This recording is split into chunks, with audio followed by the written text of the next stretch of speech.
Breaking news చూస్తున్నారు. America Venezuela మధ్య పరిణామాలపై భారత్ స్పందించింది. ఈ మేరకు ప్రకటన విడుదల చేసింది భారత విదేశాంగ శాఖ. వెనిజులాలో జరుగుతున్న పరిణామాలపై ఇండియా తీవ్రమైన ఆందోళన వెలుబుచ్చింది. పరిస్థితులకు ఎటువంటి అంటే అక్కడున్న పరిస్థితులకు ఎలా అనుగుణంగా నడుచుకోవాలో అక్కడ వాళ్ళకి డైరెక్షన్స్ ఇచ్చింది. అక్కడ ఉన్న పరిస్థితులను నిశ్చితంగా పరిశీలిస్తున్నామంటూ చెప్పుకొచ్చింది భారత విదేశాంగ శాఖ. వెనిజులా ప్రజల శ్రేయస్సు భద్రతకు తమ మద్దతు ఉంటుందంటూ చెప్పుకొచ్చింది భారత విదేశాంగ శాఖ.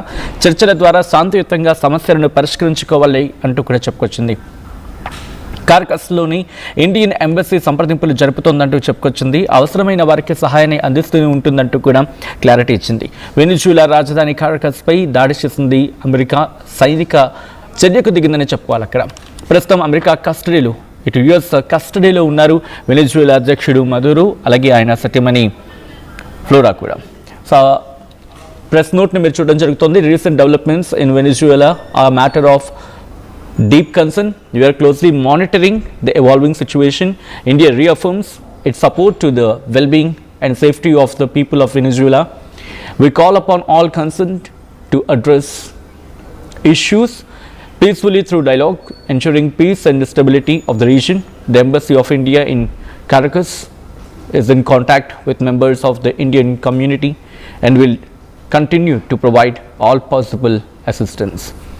Well, Adi, ఇటు భారత ప్రభుత్వం ఇచ్చిన స్టేట్మెంట్. అక్కడ పరిస్థితులను ఎప్పటికప్పుడు నిశ్చితంగా పరిశీలించడం జరుగుతోందంటూ కూడా భారత ప్రభుత్వం క్లారిటీ ఇచ్చింది. దాంతోపాటు అక్కడ ఎవరైనా మన భారతీయులు ఉంటే కనుక వెంటనే ఇండియన్ ఎంబసీని అప్రోచ్ కావాలి, ఇండియన్ ఎంబసీతో మాట్లాడాలి అంటూ కూడా చెప్పుకొచ్చిన క్రమం. నిన్న రాత్రి జరిగిన డెవలప్మెంట్ గురించి, నిన్న ఇన్ ద సెన్స్ మనకి నిన్న తెల్లవారుజామున కింద వస్తుంది దాదాపుగా, బట్ వాళ్ళకి మొన్న శనివారం రాత్రి ఒక విధంగా చెప్పాలంటే వాళ్ళ గురించి మాట్లాడుకునే సందర్భంలో సో అసలు ఏం జరిగిందనేది ఒకసారి మాట్లాడుకునే ప్రయత్నం చేస్తే కనుక శుక్రవారం రాత్రి ఆ సందర్భం అసలు ఏం జరిగిందనేది ఒక్కసారి మాట్లాడుకునే ప్రయత్నం చేసినప్పుడు ఇటు అమెరికా సైనిక చర్యకు దిగింది వెనిజులా మీద. వెనిజులా అధ్యక్షుడు మదురోపై ఒక విధంగా చెప్పండి దాడైనా చెప్పుకోవాలి. అరగంటలో సైనిక చర్య అది. దానికి ఫెడరల్ బ్యూరో ఆఫ్ ఇన్వెస్టిగేషన్తో పాటు మిగిలిన ఆర్గనైజేషన్స్ వాళ్ళకి సంబంధించి సెక్యూరిటీ ఆ టీం అంతా ఉంటుంది కదా, వాళ్ళంతా సమన్వయం చేసుకున్నారు. 1 గంటన్నరకి అడుగు పెడితే 2 గంటల కల్లా దాడులు చేసేసారు, బాంబులు పెట్టి అక్కడ హడావిడి సృష్టించారు. వెంటనే అరగంటలోనే అక్కడ అధ్యక్షుడిని కళ్ళకు గంతలు కట్టి అక్కడి నుంచి వాళ్ళ వార్షిప్లో న్యూయార్క్ సిటీకి తరలించుకు వెళ్ళిపోయారంటే అర్థం చేసుకోవచ్చు ఏ పరిస్థితులు అక్కడ తలెత్తాయని, ఎటువంటి పరిస్థితులు అక్కడ నెలకొన్నాయనేది. కళ్ళకు కట్టినట్టు బహుశా మెరుపు వేగంతో సైనిక చర్యకు దిగింది అనడంలో ఎటువంటి అతిశయోక్తి లేదనే చెప్పుకోవాలి. అసలు ఎందుకు ఈ పరిస్థితులు దాపురించాయి అనేది కూడా ఇక్కడ మాట్లాడుకుంటున్నాయి. ఎందుకు దాపురించాయి అనే పదం ఇక్కడ ఎందుకు ఉపయోగించడం జరుగుతుందంటే అక్కడ గత 2-3 నెలలుగా మీరు గమనిస్తే కనుక నికోలస్ మదురోకి వార్నింగ్ ఇస్తూనే ఉన్నాడు. అయినప్పటికీ బహుశా ఆయన జాగ్రత్త పడలేదా, లేకపోతే కారణాలు ఇంకేమైనా ఉన్నాయనేది మాట్లాడుకునే ప్రయత్నం చేస్తే అక్కడ ఆయిల్ రిజర్వ్స్ చాలా స్ట్రాంగ్గా ఉన్నాయి. ప్రపంచంలోనే అత్యంత ఎక్కువగా అక్కడ చమురు నిల్వలు ఉన్నాయనేది. ఏకంగా దాదాపుగా మాట్లాడుకుంటే 16,000 కోట్ల లీటర్లు, అంటే బ్యారెల్స్ లెక్కలో కాకుండా మనం డైరెక్ట్గా మీకు లీటర్లో చెప్పే ప్రయత్నం చేస్తున్నాను. ఏకంగా 16,000 కోట్ల లీటర్లు. ఎంత? 16,000 కోట్ల లీటర్లు అంటే అర్థం చేసుకోవచ్చు అక్కడ ఏ స్థాయిలో ఆయిల్ రిజర్వ్స్ ఉన్నాయనేది. మరి ఎందుకు వెనిజులా మీద కక్ష కట్టింది, లేకపోతే ఆ మాట ఎందుకు వినిపిస్తుందంటే అక్కడ ఆల్రెడీ గతంలో ఒక పాలన ఉండేది. చావెజో ఏదో ఉంటుంది ఆయన పేరు, చావెజో ఏదో ఉంటుంది ఆయన పేరు. సో ఆయన ఉన్న టైంలో అమెరికాలో అక్కడ ఉన్న ఆయిల్ రిజర్వ్స్ మీద అమెరికా పెత్తనం ఉండేది. సో ఈయన వచ్చి ఏం చేశాడు, ఆ పెత్తనాన్ని తొలగించేసి వాళ్ళని పంపించేసి జాతీయం చేసేసాడు. అంటే వాళ్ళ చమురు వాళ్ళు అమ్ముకోవడం, లేకపోతే వాళ్ళది. సో ఈ అమెరికా అయితే నచ్చలేదు. ట్రంప్ తన ఫస్ట్ టైంలో ఏం చేశాడంటే కక్ష కట్టాడు వీళ్ళందరి మీద అనేది వినిపించే మాట. సో ఇప్పుడు తన సెకండ్ టైంలోకి వచ్చిన తర్వాత నికోలస్ మదురో మీద ఒక లక్ష్యంగా చేసుకున్న క్రమం, అక్కడి నుంచి టార్గెట్గా వెళ్తూనే ఉన్నాడు. గత 2-3 నెలలుగా పరిస్థితులు చాలా భీకరంగా మారిపోయాయి. అక్కడ ఉన్న వాళ్ళకి అర్థమవుతుంది అది, ఎందుకంటే పూర్తిగా వార్షిప్స్ని అక్కడ రంగంలోకి దించిన పరిస్థితి. ఈ క్రమంలో ఇటు భారతీయులు అక్కడ సేఫ్గానే ఉన్నారా? భారతీయులను తీసుకొచ్చేందుకు భారత విదేశాంగ శాఖ ఏం చేయబోతోంది? అక్కడున్న వారికి రక్షణ కల్పించేందుకు ఎటువంటి చర్యలకు ఉపక్రమించింది? డీటెయిల్గా మాట్లాడుకుందాం. మా ఢిల్లీ ప్రతినిధి నవీన్ అప్డేట్స్ అందించేందుకు సిద్ధంగా ఉన్నారు. నవీన్, ప్రస్తుతం ఢిల్లీలో ఎటువంటి వాతావరణం ఉంది? ఎందుకంటే భారతీయులు వెనిజులాలో ఆఫ్కోర్స్ చాలామంది ఉన్నారు. సో వాళ్ళని ఇక్కడ వెనక్కి తెచ్చే ప్రయత్నం చేస్తుందా, లేకపోతే ప్రస్తుతం అక్కడ కొత్త ప్రభుత్వం ఏర్పడే అవకాశం ఉంది, లేకపోతే మేమే పాలన కొనసాగిస్తామని చెప్పి హామీ ఇచ్చింది కాబట్టి దాన్ని బేస్ చేసుకుని ముందుకు వెళ్తోందా? భారత విదేశాంగ శాఖ ఏముంటుంది?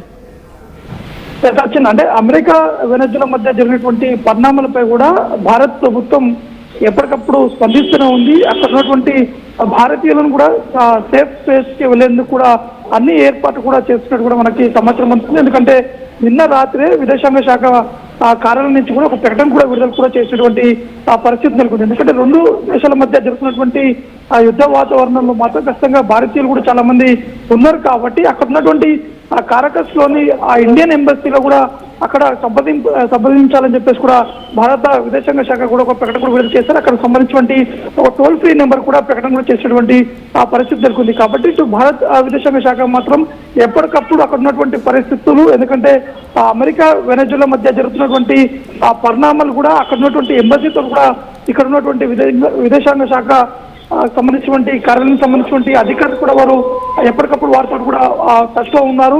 ఎందుకంటే సేఫ్ జోన్లకి తీసుకొచ్చేందుకు కూడా అనేక ప్రయత్నాలు కూడా చేస్తున్నటువంటి పరిస్థితి నెలకొంది. కాబట్టి ఇప్పటి వరకు 89 మంది కూడా అక్కడ ఉన్నటువంటి ఇండియన్ ఎంబసీని కూడా వారు అప్రోచ్ అయినట్టు కూడా తెలుస్తుంది. ఎందుకంటే ఇటీవల కాలం అంటే దాదాపు 2 రోజుల నుంచి జరుగుతున్నటువంటి పరిణామాలు, ఒకవైపు అమెరికా వెనజులాపై జరుగుతున్నటువంటి దాడికి సంబంధించినటువంటి విషయాలు కావచ్చు, అక్కడ ఉన్నటువంటి పరిణామాలపై కూడా తీవ్ర స్థాయిలో ఆందోళన కూడా చెందినటువంటి పరిస్థితి నెలకొంది. కాబట్టి అక్కడ ఉన్నటువంటి భారతీయులకి సేఫ్ సైడ్ లో తీసుకెళ్లేందుకు అనేక ప్రయత్నాలు చేస్తున్నారు. మరోవైపు అక్కడ ఉన్నటువంటి భారత్ లో ఉన్నటువంటి వారి కుటుంబ సభ్యులకు కూడా కొంత సమాచారం ఇచ్చేందుకు కూడా ఇటు భారత విదేశాంగ శాఖ కూడా కొంత కీ రోల్ కూడా పోషిస్తున్నట్టు కూడా మనకి సమాచారం ఉంటుంది. కాబట్టి అక్కడికి ఇక్కడికి కమ్యూనికేషన్స్ కూడా చేపడుతూ అక్కడ ఉన్నటువంటి భారతీయులందరూ కూడా సేఫ్ జోన్ గా తీసుకొచ్చేటువంటి ప్రయత్నాలు కూడా ఇటు విదేశాంగ శాఖ కూడా కసరత్తుకు చెప్పడం జరుగుతుంది. Sachin, alright, thanks full update Naveen. మొత్తంగా అయితే మాత్రం ప్రస్తుతం వెనిజులాలో ఉద్రిక్త పరిస్థితులు నెలకొన్నాయి.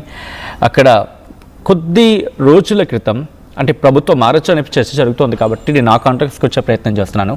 ప్రస్తుతం అక్కడ వెనిజులా అధ్యక్షుడిగా నికోలస్ మదురో తిరిగి రాకపోవచ్చు అనే మాటకు సంబంధించి తీవ్రమైన చర్చ జరుగుతోంది. ఎందుకంటే అమెరికా ఆధీనంలోకి వెళ్ళిపోయారు, ఆయన మీద కేసెస్ రిజిస్టర్ అవ్వచ్చు, అమెరికా ఆయన మీద యాక్షన్ తీసుకోవచ్చు, ఆయన తిరిగి ఇక రాకపోవచ్చు, ఇలా అనేకమైన ఈ అచ్చులు అనేవి వినిపించడం జరుగుతుంది. అని రాకపోవచ్చు, లేకపోతే ఆయన ఉండకపోవచ్చు, ఇన్ ద సెన్స్ ఆయన ప్రస్థానం ఇక రాజకీయాల్లో అక్కడ ఉండకపోవచ్చు అనేది. సో ఇలా అనేకమైన మాటలు వినిపిస్తున్నాయి. సో నికోలస్ మదురో గురించి ఒకసారి మాట్లాడుకునే ప్రయత్నం చేస్తే కనుక, ఎందుకంటే ఆయన గురించి మాట్లాడుకున్న సందర్భంలో గత కొన్ని నెలలుగా ఇటు బిగిస్తూనే ఉంది, ఉచ్చి బిగిస్తూనే ఉంది అమెరికా. బట్ ఎక్కడా కూడా తగ్గలేదు. ఏం చేసుకుంటావో చేసుకో, నేను ఇలాగే ఉంటానని చెప్పి ఆయన చెప్పుకొచ్చిన క్రమం. సో ఈ నేపథ్యంలో ఆయన చేసిన స్టేట్మెంట్స్ కావచ్చు, అఫ్కోర్స్ మనకు తెలుసు ట్రంప్ గురించి, సో ట్రంప్ ఎలా ఉంటాడనేది, సో ట్రంప్ గురించి మాట్లాడుకున్న సందర్భంలో బట్ గత 2-3 నెలలుగా మాత్రం పరిస్థితులు ఇంకా భిన్నంగా మారిపోతున్నాయి. ఒక్కసారిగా దాడి చేసిన క్రమం దేశాధ్యక్షుడి మీద, ఎందుకంటే దక్షిణ అమెరికా దేశంలో, లాటిన్ అమెరికా దేశాలు అంటూ ఉంటారు కదా, లాటిన్ అమెరికన్ దేశాల్లో ఇటువంటి దమనకాండ బాస్ అనే పదం కనుక ఉపయోగించగలిగితే ఇదే చర్చ జరుగుతుంది. కాబట్టి నా పదాన్ని ఉపయోగించడం జరుగుతోంది. ఎందుకంటే కారకస్ మీద మిజైల్స్తో దాడులకు పాల్పడ్డారు, రాకెట్లతో భీకర దాడికి పాల్పడింది అమెరికా. ఏకంగా 7 చోట్ల బాంబు పేలులతో అక్కడ విధ్వంసాన్ని సృష్టించింది, సైనిక స్థావరాలని లేపేసింది, జనావాసాలను నేలమట్టం చేసింది, పెద్ద సంఖ్యలో అక్కడ గాయాలయ్యాయి. అమెరికాలోకి మాదక ద్రవ్యాలు పోటెత్తుతున్నాయి. దీనికి కింగ్ పిన్, ఇంకా చెప్పాలంటే దీని వెనకాల ఉన్నది అతగాడి, ఎవరు? Nicolas Maduro. ఆ వ్యక్తిని అరెస్ట్ చేసి ఆ వ్యక్తే పేట్రేగిపోయాడు, అందువల్ల అదుపులోకి తీసుకున్నామని చెప్తోంది. అయితే న్యూయార్క్ చట్టాల ప్రకారం మదురోను శిక్షిస్తామంటూ అమెరికా అటార్నీ జనరల్ చెప్పుకొచ్చారు. అయితే చమురు నిల్వల కోసం అమెరికా ఇంతకు తెగించిందా అనే ప్రశ్నను తెరమెత్తి తీసుకొస్తున్నారు వెనిజులా ఉపాధ్యక్షుడు రెడ్ రోజ్. మదురో నిర్బంధంతో తమ సైనిక చర్య ముగిసిపోయిందంటూ అమెరికా చెప్పుకొచ్చినప్పటికీ వెనిజులా రక్షణ శాఖ ఏమంటుందంటే కనుక, మేము మా పోరాటాన్ని ఆపేదే లేదు, మేము మా పోరాటాన్ని కంటిన్యూ చేస్తాం, ఎవరు ఎంత చేసినా కూడా, ఎవరు ఎన్ని చేసినా, ఏదేం చేసినా మేము మాత్రం ఎక్కడ తగ్గేది లేదని చెప్పి.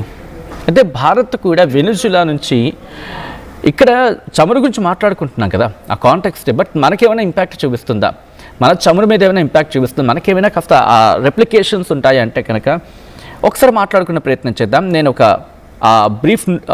బ్రీఫ్ నోట్ ఇచ్చే ప్రయత్నం చేస్తాను మీకు, అండ్ మీరు మాట్లాడే ప్రయత్నం చేయండి. ఎందుకంటే ఇటు భారత్ కూడా వెనిజులా నుంచి రోజుకి దాదాపుగా 60,000 నుంచి 1,00,000 బ్యారెల్, ఒక బ్యారెల్ ఐ థింక్ 160 లీటర్స్ ఎంతో అనుకుంటా, subject to the correction, let me check, నేను చెక్ చేస్తాను. ఒక బ్యారెల్ దాదాపుగా అంతే అనుకుంటా. ఒక బ్యారెల్ ఎంత ఉంటుందంటే దాదాపుగా 100 లీటర్లు లేకపోతే 120 లీటర్లు అనే మాట వినిపిస్తుంటుంది.